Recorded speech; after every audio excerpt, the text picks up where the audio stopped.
Ukrainian President Volodymyr Zelenskyy said on Thursday he was cutting short his trip to South Africa and returning home after the Russian strikes Kiev.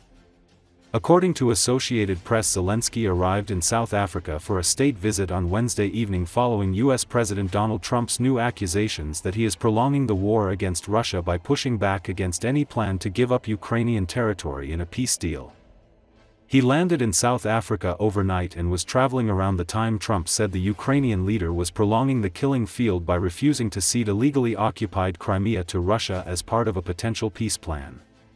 While Zelenskyy was traveling, a large-scale Russian missile and drone attack hit Kiev overnight, killing 9 people and injuring another 63, including 6 children, Ukrainian authorities said.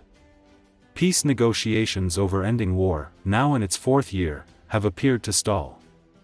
Talks involving U.S., European and Ukrainian officials in London on Wednesday were scaled down and made limited progress after U.S. Secretary of State Marco Rubio canceled his attendance, raising doubts about the direction of negotiations.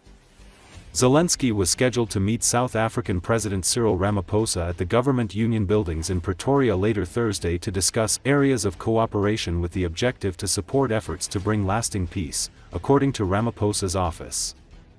Ramaphosa has put himself forward as a possible mediator in the war due to South Africa's ties with Russia through the BRICS bloc of developing nations, although his efforts have produced little concrete progress. Ramaphosa said he spoke on a phone call with Russian President Vladimir Putin on Monday and the two leaders had committed to working together towards a peaceful resolution of the Russia-Ukraine conflict. Zelenskyy has questioned Russia's commitment to peace, saying an Easter ceasefire announced by Putin was not genuine and Moscow continued to launch attacks on Ukraine.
The bells of St. Peter's tolled Wednesday as the body of Pope Francis was transferred from the Vatican hotel where he lived to the Basilica, escorted by a procession of solemn cardinals and Swiss guards.